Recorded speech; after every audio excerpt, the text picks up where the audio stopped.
क्या ये? कामरान के जितने भी एम्प्लॉयज हैं उनकी कॉल लॉग, ये चेक करें।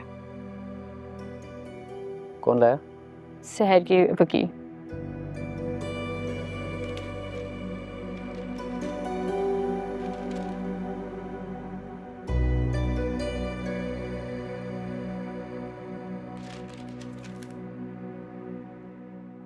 ये तो बहुत ही ज्यादा 2 नंबरी दिखाई है इंस्पेक्टर शफीक और कामरान ने। ग्री इन्फॉर्मेशन ऑथेंटिक? शहर की वकील तो यही कह रही है। इंफॉर्मेशन पे वेरीफाई करने का टाइम नहीं है हमारे पास, मगर इस इंफॉर्मेशन पे शक भी नहीं किया जा सकता। Your call Shazib. ठीक है, मैं ब्रेक के बाद अपने तरीके से इस्तेमाल करता हूँ इस इंफॉर्मेशन को। मगर कामरान अभी शहर की मौजूदगी में शो में आना चाहता है, क्या करें? क्या मतलब क्या करें? एक सर्वाइवर और अक्यूज को साथ थोड़ी बिठा सकते हैं शो में। मैंने और शहबाज ने यही समझाया उसे, मगर वो मान ही नहीं रहा है। कह रहा है कि अगर आप लोगों ने मुझे नहीं बुलाया तो मैं आप पे केस करूंगा। तो उससे कहो कर दे केस। उसका इंटरव्यू आज ही होगा, लेकिन शहर के इंटरव्यू के बाद। ठीक है। मैं कामरान का सामना करने के लिए तैयार। आर यू श्योर सर साहिबा? Yes I am sure. नहीं सर साहिबा, मेरा ख्याल है इस बात की बिल्कुल जरूरत नहीं है। कब तक और कितने झूठ बोलेगा कामरान? आज मैं खुद उसका सामना करूंगी।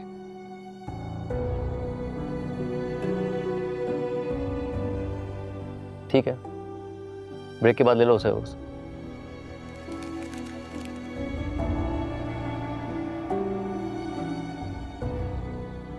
मेरी जोई को इधर दो प्लीज।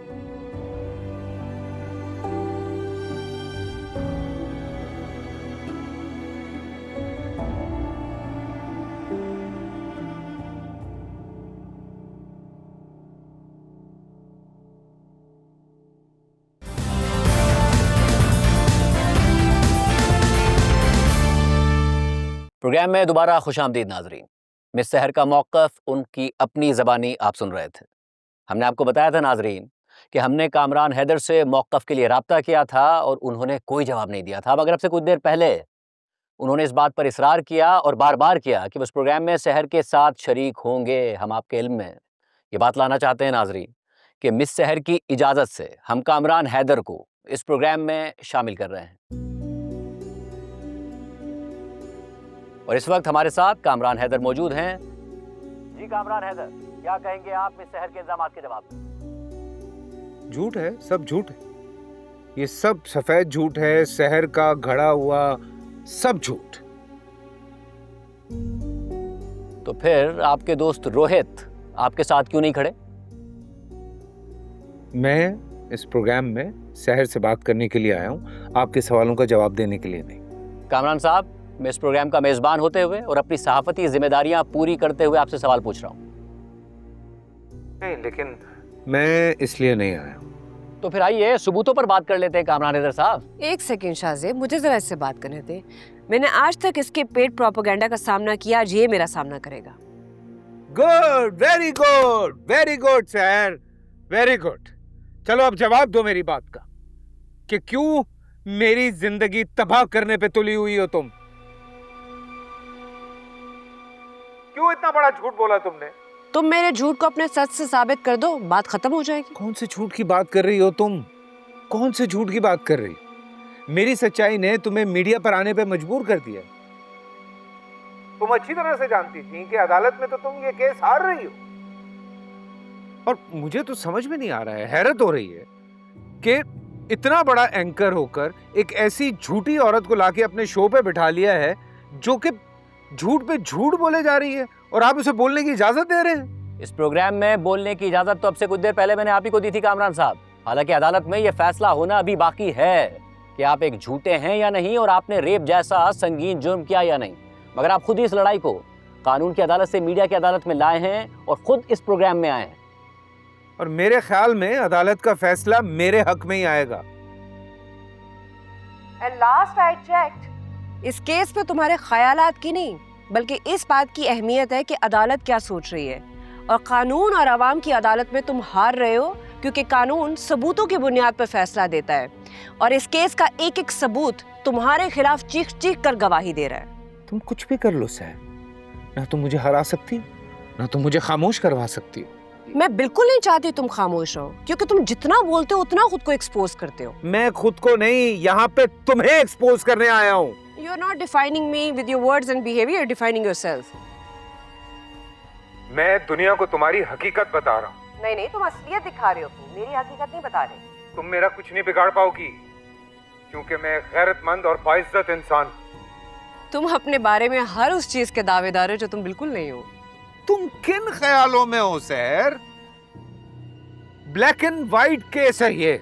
बिल्कुल ठीक कह रहे हो, it is a black and white case without even a shade of grey in it. एक मिनट मेरी बात सुनो। चंद लम्हों की शोहरत के लिए तुम एक मासूम और शरीफ इंसान की जिंदगी तबाह कर रही हो। मत भूलो, ये केस हारने के बाद तुम बदनाम होगी, गुमनाम होगी, और उसके बाद कोई तुम्हारा नाम लेने वाला नहीं होगा।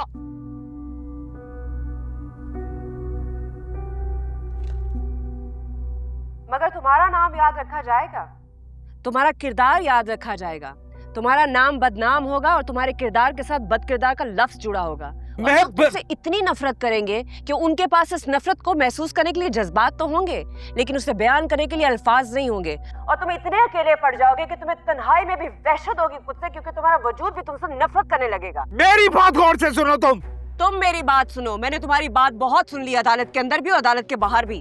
अब मेरे सुनने का नहीं, तुम्हें सुनाने का वक्त है। तुम सब मिलकर भी मुझे हरा नहीं सकते।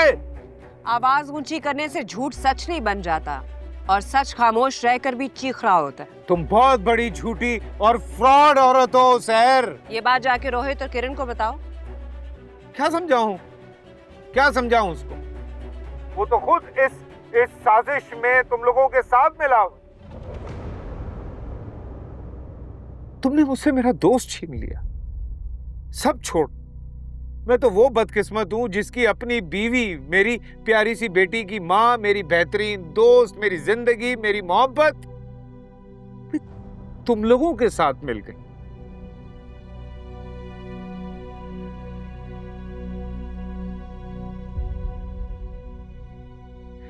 एक बात बताओ, तुम लोग ये सब कुछ पैसा है, तुम लोगों के लिए इंसानियत नहीं है?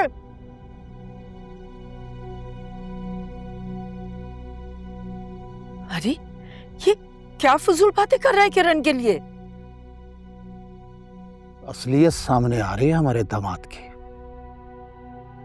हाँ बिल्कुल, सारी कायनात तुम्हारे खिलाफ साजिश में मुलविस हो गई है ना।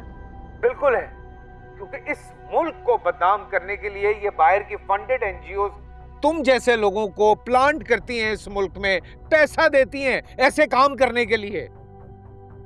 छोटा मकार क्या और फल बक रहा है? बिल्ला पूरी तरह थैले से बाहर आ रहा है, और क्या। तुम जैसे लोग हैं जो इस मुल्क को बदनाम कर रहे हैं।